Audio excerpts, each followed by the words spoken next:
Chapter 3. Thomas sat there for several moments, too overwhelmed to move. He finally forced himself to look over at the haggard building. A group of boys milled around outside, glancing anxiously at the upper windows as if expecting a hideous beast to leap out in an explosion of glass and wood.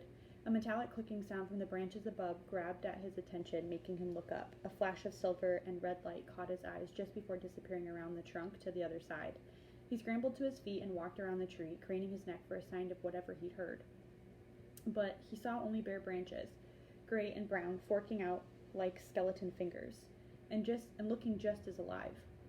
That was one of them beetle blades, someone said. Thomas turned to his right to see a kid standing nearby, short and pudgy, staring at him. He was young, probably the youngest of any in the group he'd seen so far, maybe 12 or 13 years old. His brown hair hung down over his ears and neck, scraping the tops of his shoulders. Blue eyes shone through an otherwise pitiful face, flabby and flushed. Thomas nodded at him. A beetle what? A beetle blade, the boy said, pointing to the top of the tree. Won't hurt you unless you're stupid enough to touch one of them. He paused. Shank? He didn't sound comfortable saying the last word, as if he hadn't quite grasped the slang of the glade. Another scream, this one long and nerve-grinding, tore through the air, and Thomas's heart lurched. The fear was like icy dew on his skin. What's going on over there? He asked, pointing at the building. Don't know, the chubby boy replied. His voice still carried the high pitch of childhood. Ben's in there, sicker than a dog. They got him. They? Thomas didn't like the malicious way the boy had said the word. Yeah. Who are they? Better hope you never find out, the kid answered, looking far too comfortable for the situation. He held out his hand. My name's Chuck. I was the green bean till you showed up. This is my guide for the night, Thomas thought. He couldn't shake his extreme discomfort, and now annoyance crept in as well. Nothing made sense. His head hurt. Why is everyone calling me Green Bean? He asked, shaking Chuck's hand quickly, then letting go. 'Cause you're the newest newbie. Chuck pointed at Thomas and laughed. Another scream came from the house, a sound like a starving animal being tortured. How can you be laughing? Thomas asked, horrified by the noise. It sounds like someone's dying in there. He'll be okay. No one dies if they make it back in time to get the serum. It's all or nothing, dead or not dead, just hurts a lot. This gave Thomas pause. What hurts a lot? Chuck's eyes wandered as if he wasn't sure what to say. Getting stung by the grievers. Grievers? Thomas was only getting more and more confused. Stung, grievers, the words have a heavy weight of dread to them, and he suddenly wasn't so sure he wanted to know what Chuck was talking about. Chuck shrugged, then looked away, eyes rolling. Thomas sighed in frustration and leaned back against the tree. Looks like you barely know more than I do, he said, but he knew it wasn't true. His memory loss was strange. He mostly remembered the workings of the world, but emptied of specifics, faces, names, like a book, completely intact but missing one word in every dozen, making it a miserable and confusing read. He didn't even know his age. Chuck, how old do you think I am? The boy scanned him up and down. I'd say you're 16, and in case you were wondering, 5'9", brown hair, oh, and ugly as a fried liver on a stick. He snorted a laugh. Thomas was so stunned he barely heard the last part. 16? He was 16? He felt much older than that. Are you serious? He paused, searching for words. How? He didn't even know what to ask. Don't worry, you'll be all whacked for a few days, and then you'll get used to this place. I have. We live here. This is it. Better than living in a pile of clunk. He squinted, maybe anticipating Thomas's question. Clunk's another word for poo. Poo makes a clunk sound when it falls into our pea pots. Thomas looked at Chuck, unable to believe he was having this conversation. That's nice, was all he could manage. He stood up and walked past Chuck toward the old building. Shack was a better word for the place. It looked 3 or 4 stories high and about to fall down at any minute. A crazy assortment of logs and boards and thick twine and windows seemingly thrown together at random, the massive ivy-strewn stone walls rising up behind it as he moved across the courtyard. The distinct smell of firewood and some kind of meat cooking made his stomach grumble. Knowing that it was just a sick kid doing the screaming made Thomas feel better until he thought about what had caused it. What's your name? Chuck asked from behind, running to catch up. What? Your name? You still haven't told us, and I know you remember that much. Thomas. He barely heard himself say it. His thoughts had spun in a new direction. If Chuck was right, he just discovered a link to the rest of the boys, a common pattern to their memory loss. They all remembered their names. Why not their parents' names? Why not a friend's name? Why not their last names? Nice to meet you, Thomas, Chuck said. Don't worry, I'll take care of you. I've been here a whole month, and I know the place inside and out. You can count on Chuck, okay?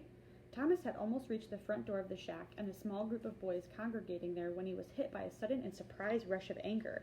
He turned to face Chuck. You can't even tell me anything. I wouldn't call that taking care of me. He turned back toward the door, intent on going inside to find some answers.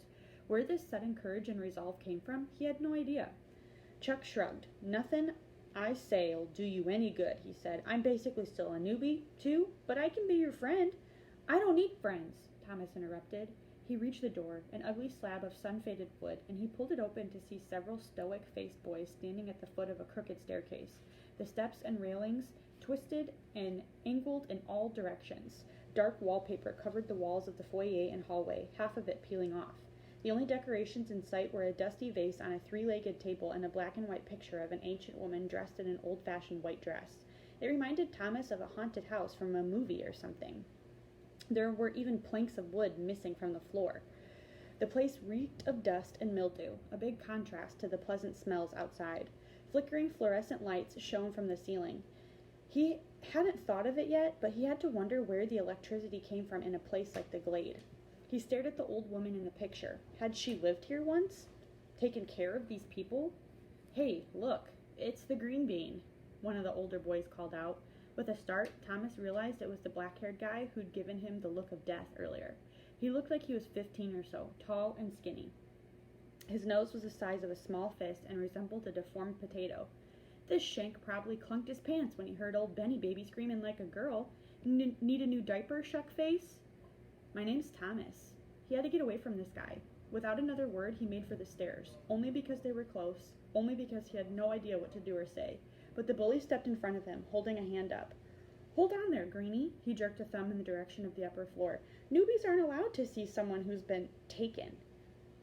Newton Albee won't allow it. What's your problem? Thomas asked, trying to keep the fear out of his voice, trying not to think what the kid had meant by taken. I don't even know where I am. All I want is some help. Listen to me, Green Bean. The boy wrinkled up his face, folded his arms. I've seen you before. Something's fishy about you showing up here, and I'm going to find out what. A surge of heat pulsed through Thomas's veins. I've never seen you before in my life. I have no idea who you are, and I couldn't care less, he spat. But really, how would he know? And how could this kid remember him? The bully snickered, a short burst of laughter mixed with a phlegm-filled snort. Then his face grew serious, his eyebrows slanting inward. I've seen you, Shank. Not too many people in these parts can say they've been stung. He pointed up the stairs. I have. I know what old Benny Baby's going through. I've been there, and I saw you during the changing. He reached out and poked Thomas in the chest. And I bet your first meal from Fry Pan that Benny'll say he's seen you too. Thomas refused to break eye contact, but decided to say nothing. Panic ate at him once again. Would things ever stop getting worse? Griever got you wetting yourself, the boy said through a sneer. A little scared now? Don't want to get stung, do ya? There was that word again. Stung. Thomas tried not to think about it and pointed up the stairs, from where the moans of the sick kid echoed through the building. If Newt went up there, then I want to talk to him. The boy said nothing, stared at Thomas for several seconds, then shook his head. You know what?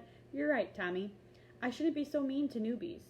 Go on upstairs, and I'm sure Albie and Newt will fill you in. Seriously, go on. I'm sorry.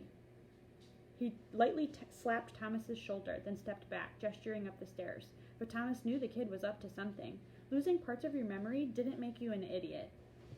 What's your name? Thomas asked, stalling for time while he tried to decide if he should go up after all. Gally, and don't let anyone fool you. I'm the real leader here, not the two geezer shanks upstairs. Me. You can call me Captain Gally if you want. He smiled for the first time. His teeth matched his disgusting nose. 2 or 3 were missing, and not a single one approached anything close to the color white. His breath escaped just enough for Thomas to get a whiff, reminding him of some horrible memory that was just out of his reach. It made his stomach turn. Okay, he said, so sick of the guy who he wanted to scream, punch him in the face. Captain Gally it is. He exaggerated a salute, feeling a rush of adrenaline as he knew he'd just crossed a line.